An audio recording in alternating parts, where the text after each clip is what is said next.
What's good now, 197 gamers? This is your boy Tyler 9197, Manigot 9197. Yes Lord, Black Wolf 9197 or 919.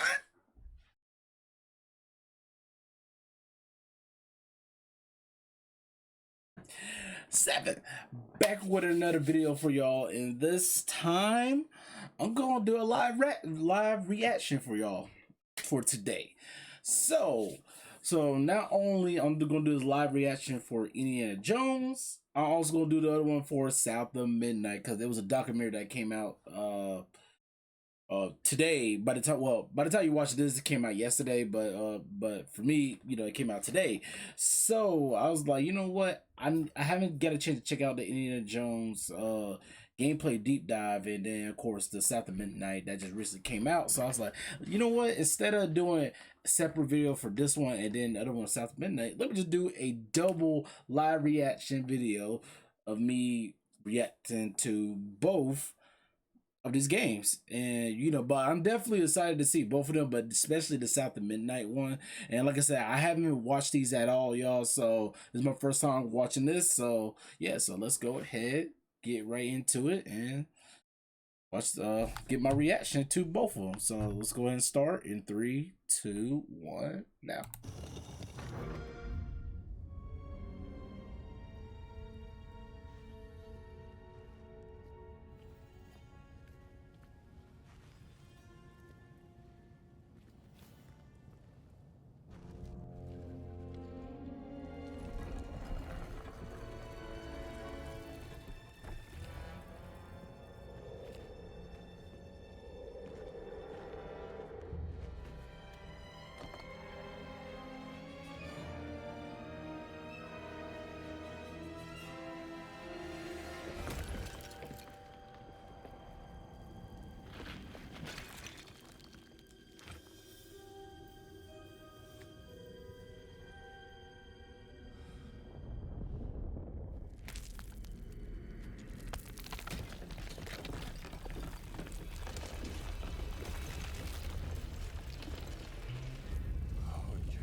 Exit.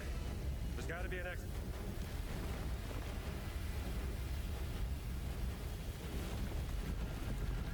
A hatch.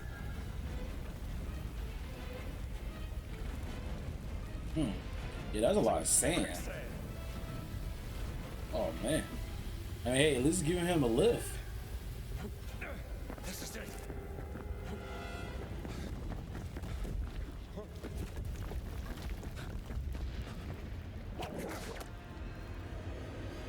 All right, that was cool right there. That was cool right there. Welcome to Indiana Jones and the Great Circle. I'm Pete Ward, audio director at Machine Games, here to introduce you to this first-person action-adventure game that will take you on a global journey as the legendary archaeologist. Tango! Thanks, pal. Explore the forgotten marvels of the world with the tools you need to embark on a classic indie story. Ooh. The fedora, the whip, the revolver. You'll experience what it feels like to step into the boots of the legend. Our story begins here. Professor Jones is awoken by a break-in. All right, pal.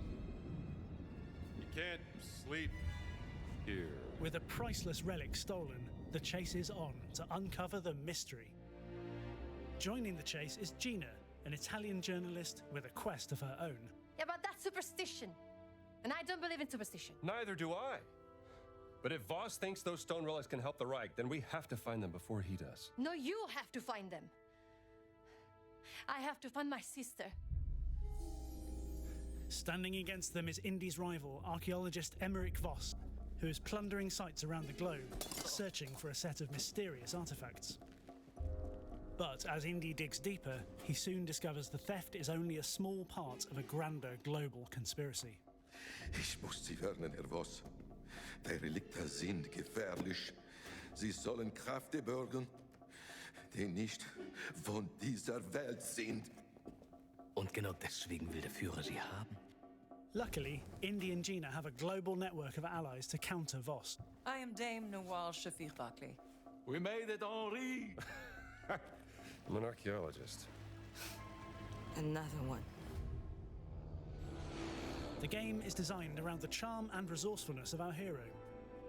You will be thrown into this story-driven journey where Indy must hunt for clues to uncover the Great Circle's mysteries. What do we have here?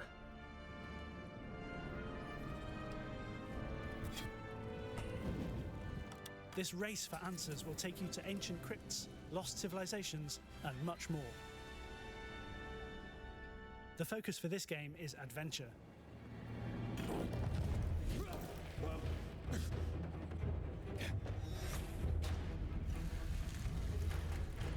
I found a key to a hidden chamber.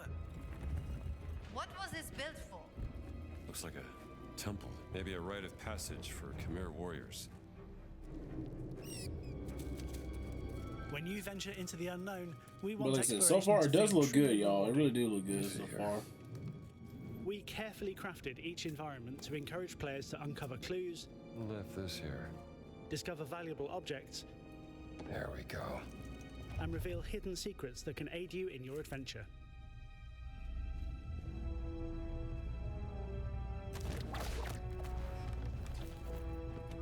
Yeah, I like the animation how they have with the whip. Like that is really that was really a nice touch of detail. Down you go.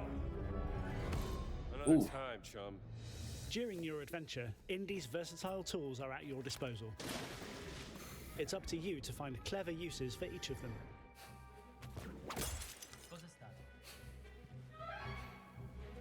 I ain't gonna lie, I think the whip was gonna be like the most fun That gadget includes he Indy's camera. used. Snap photos to reveal historical insights and important Well, clues. weapon, that's what I meant to Or, say. if But you feel y'all the get my need, point. use I'm it to feeling that receive would be like the puzzle best weapon he to can have direct is that the whip. light to the middle. The journal is your complete guide.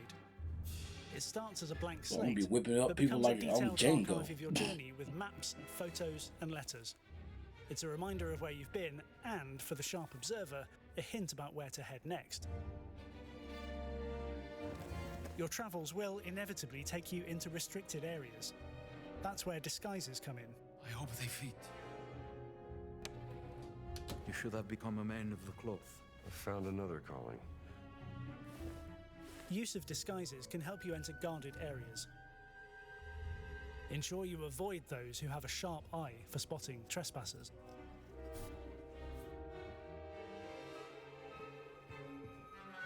Dura, bring me die Flasche.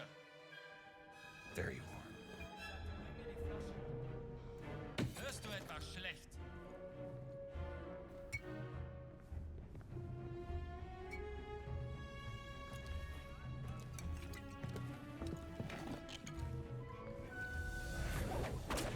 And of course, there's the whip, Indy's most important tool. It's a powerful weapon in combat and a crucial tool for traversing lost ruins. Come on, you can do this, Indy. Just a bit further.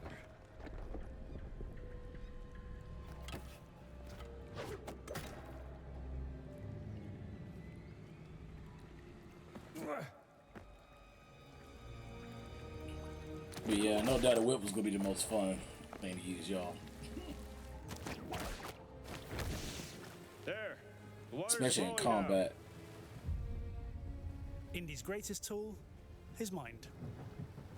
Just like Indy, you'll use yours to navigate buried tombs and activate forgotten puzzles, while avoiding deadly traps.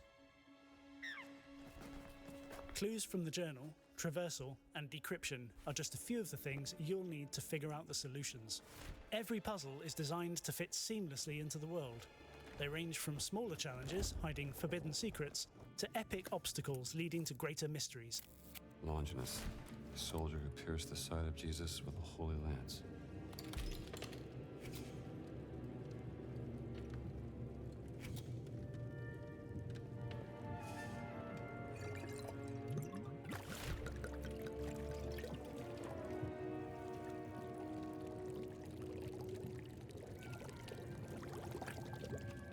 Three.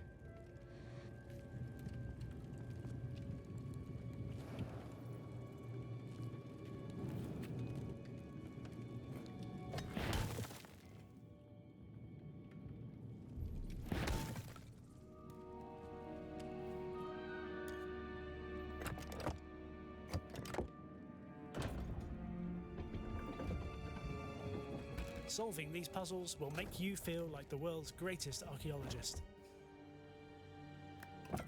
I never say it definitely looks creative though. It really looks creative, especially with the puzzles and stuff. Even though I'm not the biggest when it comes to puzzles, but I mean it do look interesting though how they can set it up.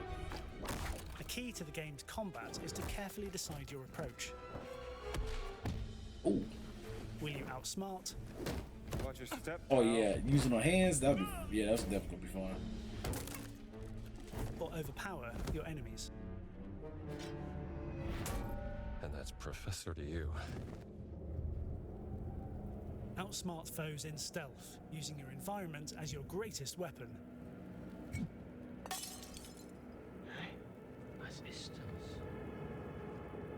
Pick up a nearby object to distract, stun, or subdue enemies while remaining unnoticed. Mist, hat ihn umgelegt. Oh, das tat echt weh.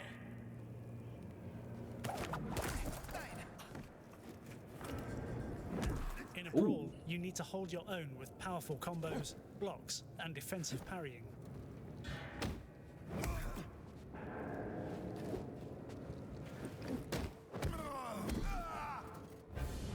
Precisely timing and mixing up these moves. Yeah, fighting look like it's gonna be critical fun, to though. learning It a definitely look combo fun, y'all. or a classic finisher. Oh, You'll combine these brawling skills with your whip. Okay, yeah, combat's could definitely be fun. Your It's revolver, definitely be fun.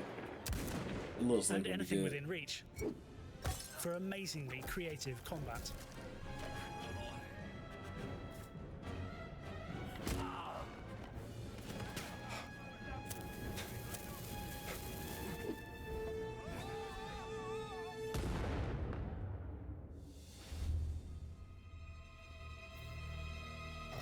Cos'è questa roba?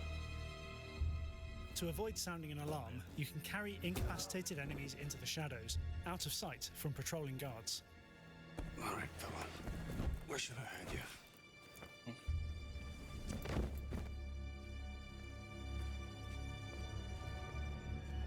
As you complete missions, you'll earn adventure points to expand your skill set. There are dozens of upgrades that let you customize Indy's abilities to your playstyle.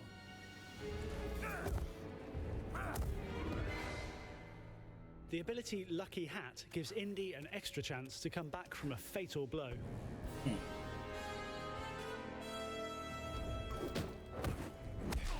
Okay. The Bare Hands ability strengthens Indy, letting him take down enemies unarmed. Fell like Dang. a leaf.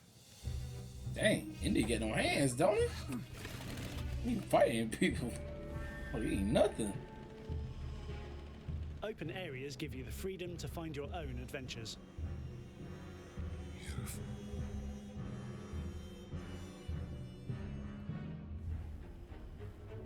Wow. What a view. In these areas, let your curiosity take you off the main path and uncover new missions, mysteries, and secrets. It's a trap! But I was so sure. We're about to die! So what do we do? Find a way out before we're crushed!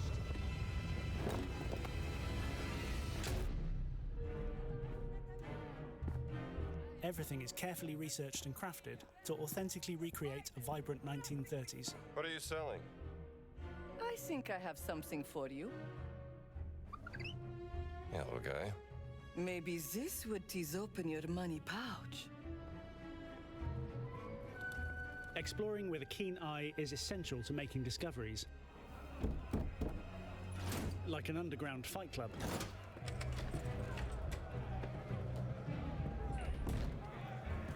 Okay, that's oh yeah, that's pretty cool. Ooh, While the vividly recreated locations you visit have a It clear ain't goal playing, driving the ain't it? story forward, you'll always feel enticed to explore the world and discover the many secrets hiding around every corner. Which locks do you open?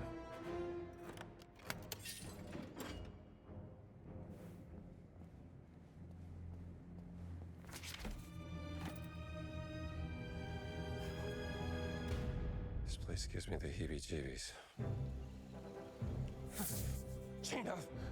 Scared of snakes? Not a chance. can't wait to bring you along for this journey we've poured our hearts into. For you to experience the wonderful places, meet our charming cast of characters, and discover the secrets of the Great Circle. Yeah, but he ain't just straight up fighting, y'all. He do not care. This man be boxing. Son of a... No, wait! Yeah, it looks good. I can't wait to play it. Yeah, I can't wait to play it.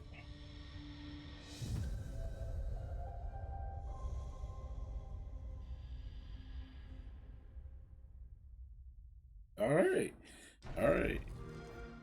Yeah. Play it day one with Game Pass. Oh, I know. That's what I'm gonna play it on day one on Game Pass. You ain't gonna tell me twice. But yeah, y'all. So for Indiana Jones, looks really good. I can't wait to play it. Of course, day one Game Pass. So you already know. Okay, I'm really hyped for it. I can't wait. I'm debating if I still want to get the what you call it, I would say the DLC, because yeah, I did like the DLC one, and then the one you can play like 3 days early. I'm still thinking about it because I did that with Starfield, and I still need to play the DLC for Starfield. So for this one, I'm more likely still gonna go ahead and do that. But I mean, it looks good though. It looks good. But now let me go ahead and go to South of Midnight. All right, y'all. Now it's time to go ahead and watch the South of Midnight. Like, look, watch the documentary, see what the team of Compulsion got to say about it. Because I'm very interested. Because this is definitely one of the few games that's coming out this year that I can't wait to play. So definitely can't wait to see what he talking about.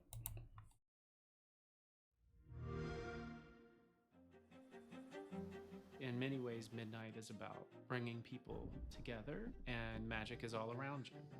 It's about learning empathy for people who aren't like you. It's finding hidden strengths.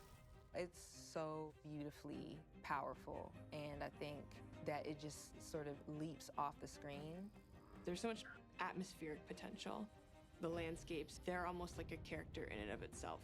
We made these concept songs for all of the creatures. It's not often you get that creative license.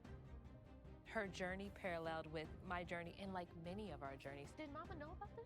She discovers the world is more than what she has known it to be. Coming up against all of these monsters and large creatures. But yeah, where she can it looks so good. Heal them, learn from them. Yeah, I like the art style too. How it's kind of like how it's like realistic, but also got that shell shaded cartoon kind of look. So I really like the art style. They got it.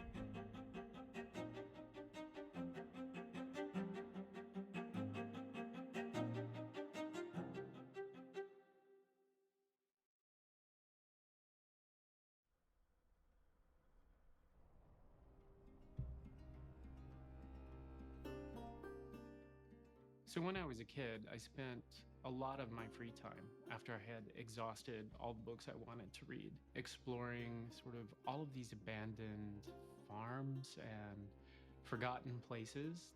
And you really, when you walk through a forest in the South, you never know what you're gonna find. Now, as a kid, I would already be at the backside of this little swamp, finding plants like wild grapevines that were so thick and so gigantic, you didn't have to climb them. Mysterious buildings, and they seem to have never served any purpose at all. So you wonder, what was this for? Why is this here? Where did these people who built it go? What happened? It doesn't take too long before the accumulation of mysteries demand an answer. And my imagination provided the answers. So I started inventing adventure stories as I was tramping around and exploring these places that usually featured monsters. And monsters became my best friends. That exhilarating sense of discovery, never knowing what you'll find, this sort of thing is what I wanted to create in a game. The genesis of Midnight was my desire to create a love letter to the South.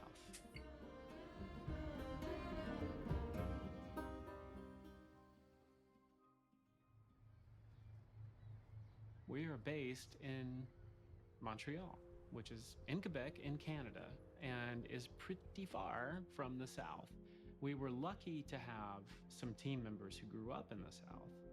None of us were experts in Southern folklore, but we had this monumental task of building a world that was iconic, did feel authentically Southern, and it was with a bunch of creatures that no one Concept in art looks Montreal really had good, ever y'all. heard of. That really there look are good with that lots of concept people in art. the South who haven't heard of some of these cryptids.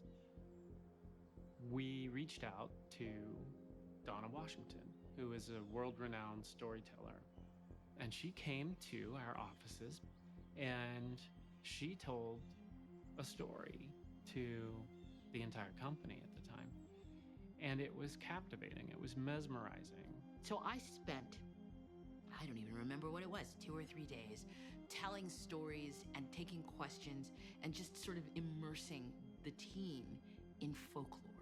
The stories that come out of the Southern, well, Gothic stories is kind of what you're dealing with in South of Midnight, are all stories about surviving in difficult times. They're about facing the things that scare you. They're about tricking the things that scare you. They're about laughing at the things that scare you. But what was interesting with that team was as they got into the stories and they sort of joined us, it became clear, it became more obvious to them what the stories were about. We liked the idea of...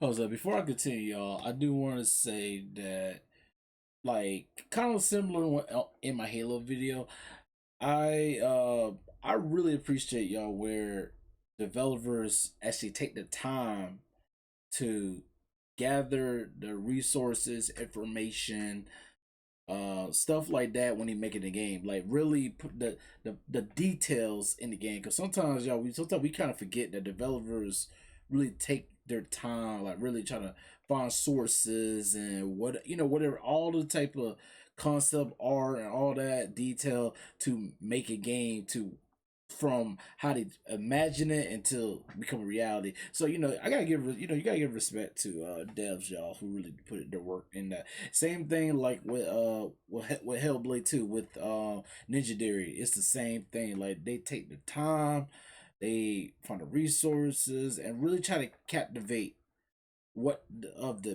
imagine how they want to build their game. And I feel like that is really cool. It's really cool that developers do that. But let me go ahead and continue. Not just the South, but the Southern Gothic slant towards the Deep South. The stories are usually set in a small town. They usually involve something supernatural, and they're usually soaked in atmosphere. There's a thing that I like to think about called like an imaginary nostalgia for a place. So the idea is that, it's okay if players have not experienced like where these genres came from originally, but we're sort of reimagining them and celebrating them again to create like a really cohesive, atmospheric world. And so for us, how I would have translated that to something visual is really leaning on the weight of the past. That's a big thing for Southern Gothic. Old decaying buildings, overgrowth, quiet places, old houses, places that tell a lot of old stories. And then there's the supernatural sort of magic realism element with ghosts and myths and legends. A lot of creatures in these folklore, they sort of balance on the edge between the known and the unknown. Almost all of the creatures within South of Midnight are inspired by folktales from the various regions of the South. And if not a folktale, it's taken from an urban legend that's well on its way to becoming a folktale. Something's out there, clearly, something anomalous. People become obsessed with learning about them. But to date, no one's really gathered any conclusive evidence or proof that they exist, or really identified what they are. The creatures are all inspired by real folktales. However, there's not a lot of visual information on the exact look of these creatures, which gave us a lot of flexibility to interpret them. For me, getting the tone, mood, and making sure they had this Yeah, sort the of concept art is dark really elegance nice, y'all. to them was really important. It's really interesting. So while you'll see haints everywhere, every region has a distinctive creature, and they rule entirely. So each kingdom is structured so that you understand, how did a creature become a monster? The sort of variety of creatures that we have in South of Midnight is really cool. The creatures and just sort of like the wild embodiment of like nature, but also human anxiety is very interesting. But also like human errors and challenges and the ways that we hurt each other sort of manifest as creatures as well. There's some sort of whispered rumors about creatures that you shouldn't cross, that Hazel has to. Each creature that Hazel meets throughout her journey is going to have a specific impact on her.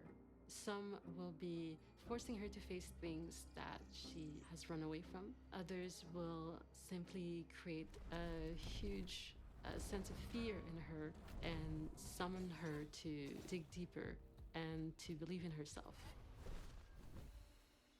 Now, ultimately, Hazel wants to assist creatures, but there are some that are not really alive. They are from a darker place, driven by trauma. They want to feed on guilt and fear. And these creatures she has to destroy. But the creatures with human souls, she wants to help.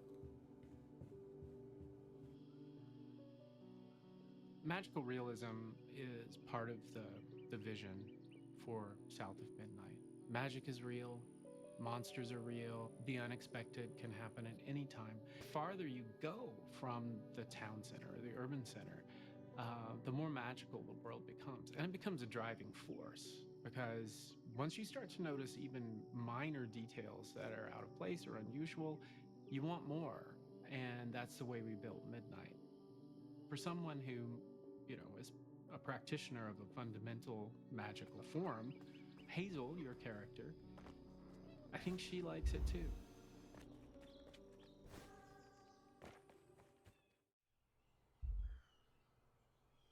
I think if you're making a game set in real locations, you have to go to those locations as much as possible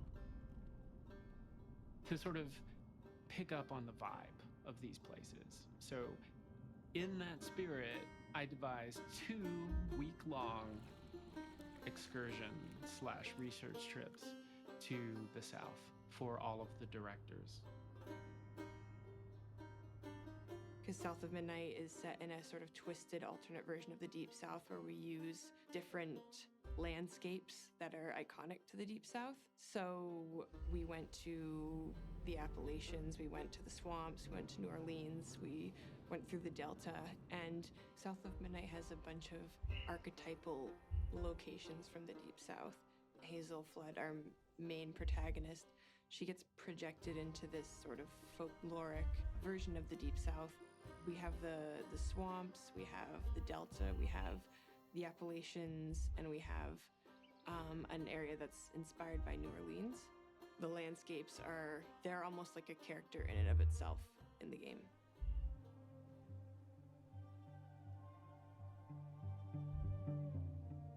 A lot of people who escaped from the plantation would go live in the swamps of like the Carolinas. People in like Florida and other places, they would go to the swamps because very few people are going to follow you into a swamp, and they made life work there, and I think that's really, really cool. Yeah, they definitely in some might hear swamps. about the Underground Railroad, but a lot of people don't know They're that definitely the in the Great Dismal Swamp swamps, was like for a real. stop on the way. But it's like I said, it's still cool, y'all. How they do this, though. Imagining people build Take time settlements to out get the here is, sources and stuff really like wild. that. Really, really wild. It's very inspirational, though. It is, because this is not a place I feel like you live willingly, like you're doing it out of necessity. You got a big old mosquito on your head. Did you get it? I did. So it actually is really nice to normalize this setting. And even as a game setting, this isn't a usual setting. I mean, it's a little daunting trying to bring that history to the forefront. You feel like a great degree of responsibility. Yeah. Yeah, because they definitely in the swamps area. Really. I like to make worlds that people might be familiar with in some way or another, but they might not realize they are, and twist them and sort of celebrate them.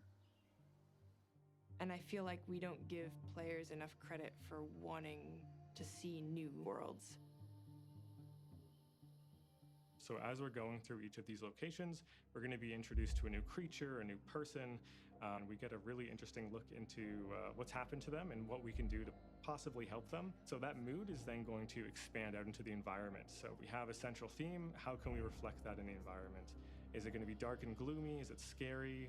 If so, it's going to affect the time of day. If it's something a bit more cheery, we can have that happening in the morning. The artists on our team have done such an incredible job really fleshing it out and making sure that the biome they're given really feels like that biome. And I would encourage people who are playing the game or watching gameplay to just look around and see what type of vegetation is there, what's on the ground, what materials, are you walking over. Just look at the animals. Like, there's so many little details to make you feel like you're in the Deep South. I wanted to try and ground the game in the Deep South by establishing very authentic soundscapes. And we did that by employing Andy Martin to go actually into the swamps of Louisiana and record over the course of 6 months, I believe, at different times of year, to capture the sounds of the South and the swamps. See, that's cool. That's really dope. Beverly to get sounds of the Kentucky mountains and Tennessee landscapes and soundscapes. How you try to get audio from nature and stuff like that. That's really cool. I thought he'd be doing all that. Look, where they go. Here, sheath. Because this game is so very specific, Hazel being from the Southeast, Hazel being an athlete, being a track star. And I wanted the intricacies of those things to really pop out in Hazel. And it's the type of subtlety that really brings a character to life. Hi, hon. How are you? I'm ready to go. Cool, let's rock. Both Adrian and Nona, who play Hazel, have strong ties to the Southeast. Cool, so this first line, we're just gonna do 3 in a row, and this is you walking up to Bo's house. Had to grow up too fast. Nice. When I first seen a picture of Hazel, I was like, oh my gosh, that could really be me. Just her facial structure resembled mine. So what I did is I dressed exactly like Hazel in my audition. She's very pretty. I had fun with it. Very pretty. Jeez, your great-grandmother made this. And you never told me that. And I would say that some of the details that I really hone in on is the accent. Oh my God, who would do that to a kid? My family's from North Carolina, so I had a background of what that accent would sound like. And then I had a little bit of training to help me with just to really precisely place it where it needed to be. And then with her attitude, I just got to make sure I am in a spunky, ready pace. She has sassiness, she has a modernness to her, but she's also respectful of her elders. She's also very empathetic. She's very driven, competitive. And I remember just feeling so connected. Her journey paralleled with my journey and like many of our journeys. This story centers around a young Black girl, so I couldn't help but be just in love with that idea. And I think Hazel in the writing and the way that she's designed, it's so beautifully powerful. And I think that it just sort of leaps off the screen. And the way that she speaks and carries herself, the way that she allows herself to be vulnerable and scared and confused and unprepared, I think is something I'm really excited that we get to follow in this story and her story. Shaking bones.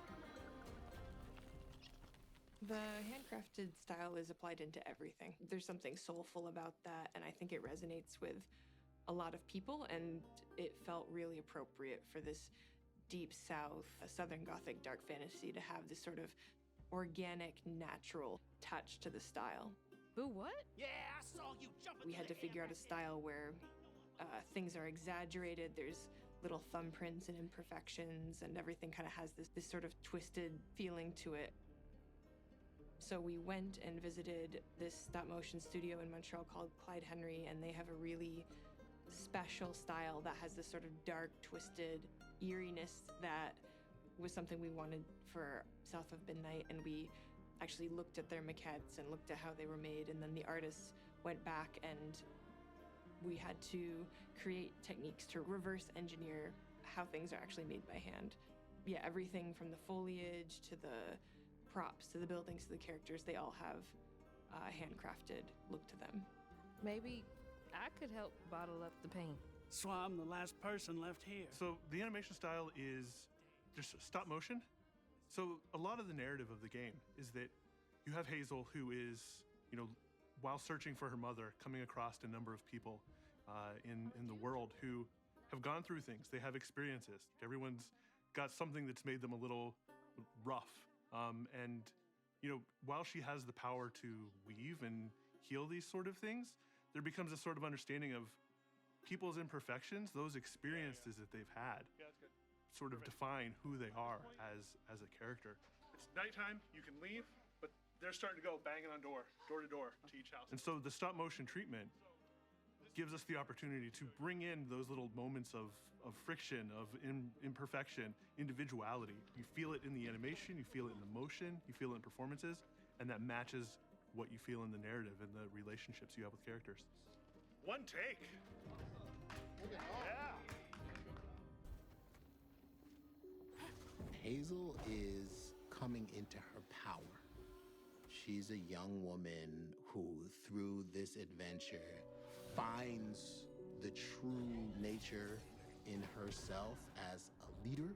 She finds her magical powers. She's awakening to a world of possibilities she did not know existed. So the main character that you control, Hazel, is a weaver. She's inseparable from her weaver abilities.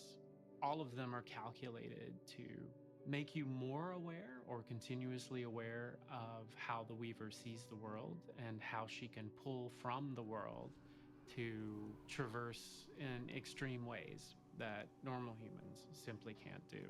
The most important metaphor about your abilities as a player is the perception of trauma in creatures. You can see it. It's like a cancer.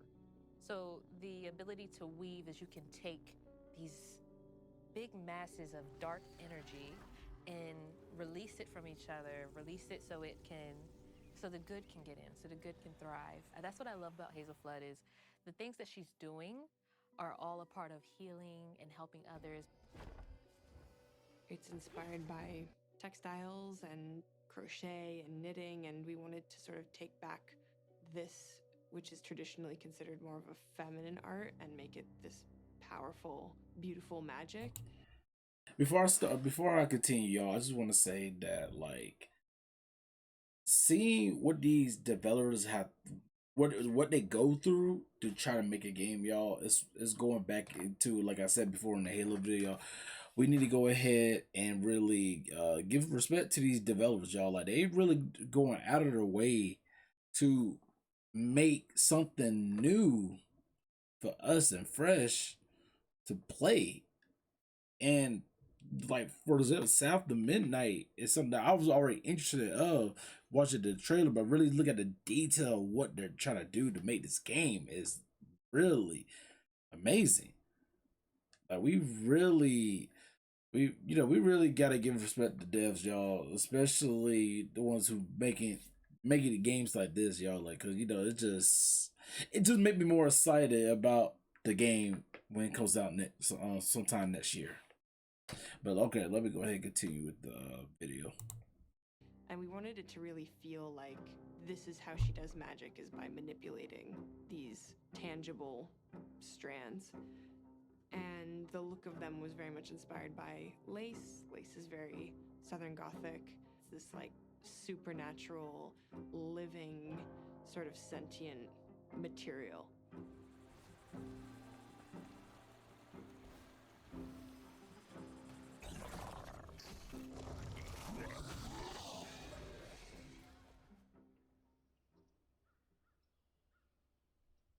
I was looking for a strong blend of diegetic music, using instruments and musical styles that are common to the various regions of the game that we were inspired by from the real South. I remember David coming back from a trip to the South, and he had this epiphany. He told me that he wanted the action to equal musicality. Right. And I was very intrigued with this creative direction. I was like, okay, how do we do that? After knowing we needed action equals musicality, we thought of Olivier de Rivière, because he not only is he a great composer, he's also an amazing interactive music specialist. We wanted the music to be very much involved into the world in itself and illustrate the world as much as capturing what the player is doing moment to moment. It goes like ba, ba, ba, bang, bang, bang. But the more we're talking, the more I understood why they reached out. They didn't ask me to be like, okay, do a perfect blues, do a perfect, like bluegrass music, do a perfect country music. It was quite the opposite. It was more like, okay, take the flavor of this, but make it your own. Take it to another land. There was something from the South, which is songwriting. And so we, as compulsion, our writing team, and David supplied those lyrics for these songs. Molly, Molly, woman in white, she'll snatch you up if you go out at night. When you came here at the studio, I couldn't believe what I was seeing, because I would think that somebody with such a backstory in his voice should be older. It's something that's sort of in your soul, I guess, from the time you're born. I always said I'm kind of a, 25-year-old man in a 60-year-old body, It was important that it feel real. It's performed by people from the regions where the music is played or where the music originated. Tonight. Yeah, going to Nashville was something. It's alive. It's just music all over the place. Walking up and down the main stretch, I think it's called Broadway, hearing all the music coming out, like seeing these performers, being able to go to the RCA studio and meet our performers, it's just historic, and I think influences how you make the game. And we wanted to work with these artists from the South, singers from the South, fiddle players, drummers, organ players. David was from a gospel church in Nashville, and the chords and play style is just incredible. Meeting the choir, and everyone's just got music running through their blood. It's amazing to be around, and often left me feeling quite inadequate. Feel good about this? All right, y'all. Before I go and continue, one thing I like to say, like, from watching this so far, is like I love seeing the diversity in South of Midnight. From seeing, especially from seeing more people of my color, y'all. It's really satisfying to see a lot of more black folks in a game, and seeing something like this, it just makes me more excited to really play this game, especially coming from the source of from my people of like their experience and stuff like that, or like their tales, their stories, music, whatever, like things like that. It's like it's really interesting to see what he gonna do with South of Midnight, and so I'm very excited about it. You're singing as the character, so you need to wear this sort of persona that is not you, and you need to perform as this persona. So it's always magical when it happens, because the first takes, it's like a little bit, timid, a little bit like we don't know, and then I start to push and push and push and push. Mama will be there in the morning.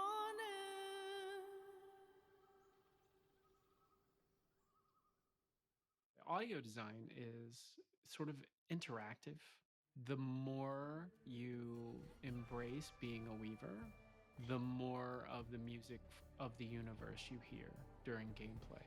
And we wanted the universe to literally talk to the player.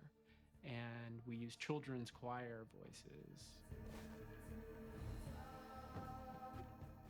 And so the idea It looks was like, so good, y'all. The game looks so good. You will unveil the backstory of each creature, And as you do this, you will as well unveil the song, but not in the way that is the final shape, but rather in an unsettling, sometimes disturbing way. Yeah, that look crazy.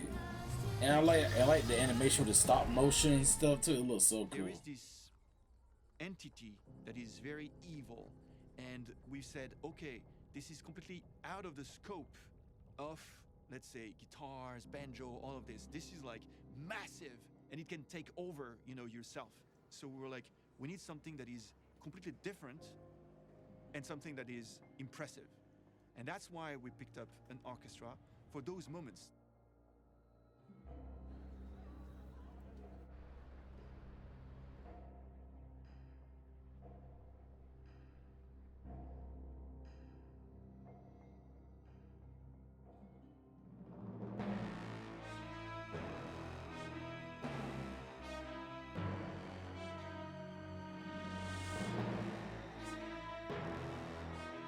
Process of us recording with everyone together is fairly rare, in fact very rare. It puts a little bit more onus on the performance and making sure that the balance, the blend, all those musical details are really finessed. That was why we thought that was so interesting.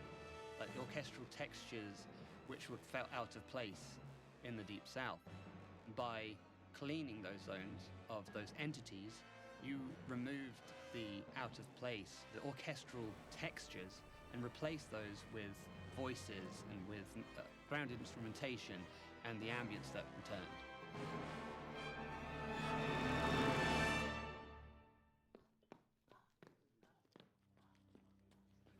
Because it's more like he's putting me down. I guess he has me at the waist. She's like, she's like this. So she just exaggerate it more. Let's do one more. Yes, sir. Yes. Good look. Knees up.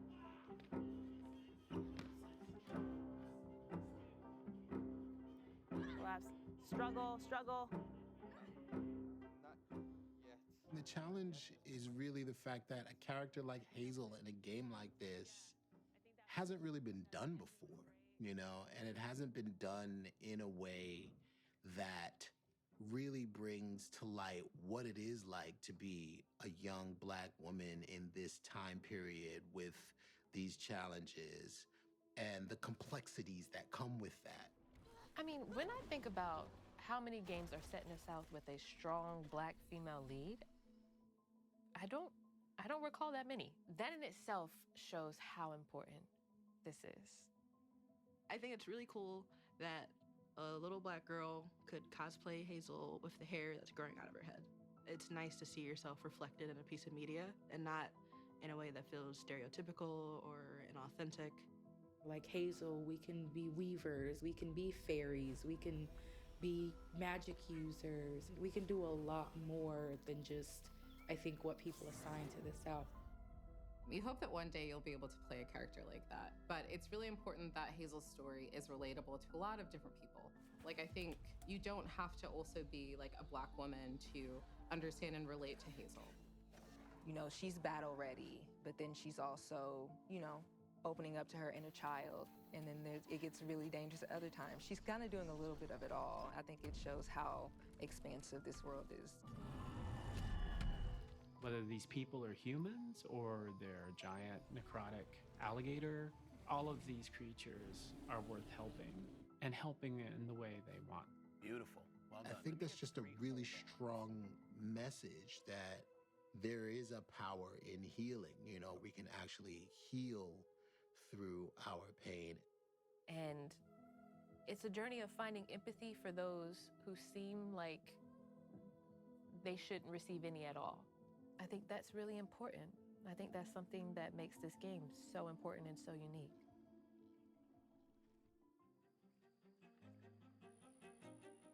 I'm gonna be sad to leave the world of Midnight.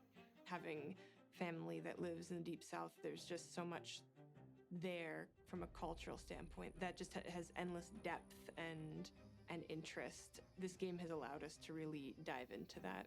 I just want it to be something different. I want people to dive in and be like, I had never played anything like that before, or this was a totally new environment or very weird setting. I think people are going to go into this and walk away seeing a lot of characters and locations they're not familiar with. I think it is unique and different. In the end, I'm even surprised by the final music. I think everybody will be surprised. That's why it's a very big pleasure and a privilege to work on a production like this, because art prevails. I think that it's important to show the folklore, the magic, and the creatures in the South and share them with the whole world.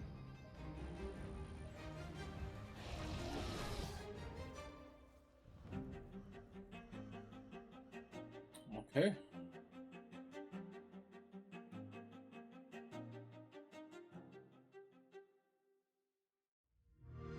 Okay, that's it. That's it. Okay. All right, y'all. So, for what I can say from watching that,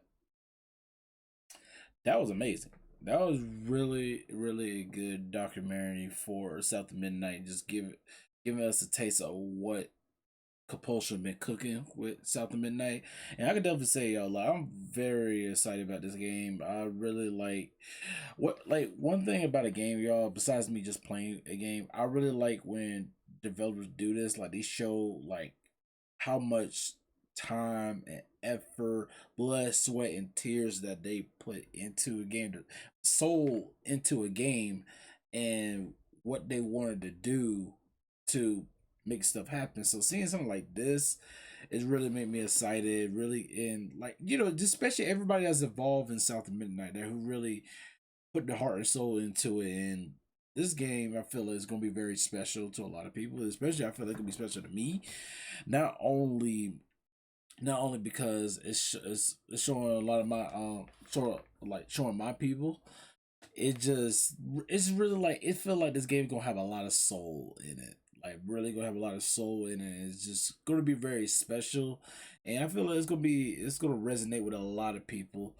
And however they they want to tell the story, and seeing like the environments and stuff like that, and then the combat, yeah, all that. Like, it looks like it's gonna be really dope game. And overall, for Indiana Jones and South of Midnight, I'm very excited to play both of the games.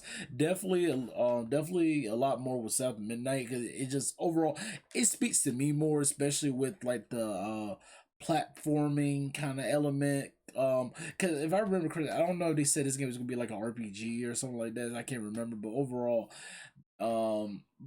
just the setting, the character, all that, it speaks more to me, and I'm very excited about that. But overall, like I said, I'm interested in both games. I can't wait to play Indiana Jones in December.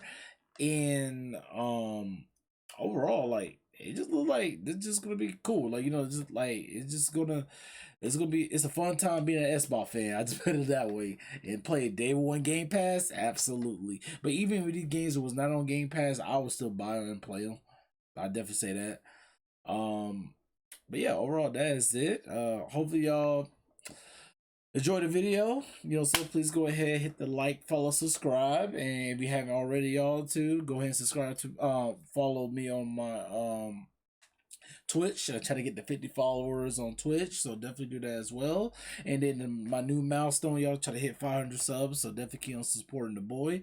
And hopefully y'all enjoy watching both, Indiana Jones and South of Midnight, because I'm very excited what's gonna have, for both games, and I can't wait to play them.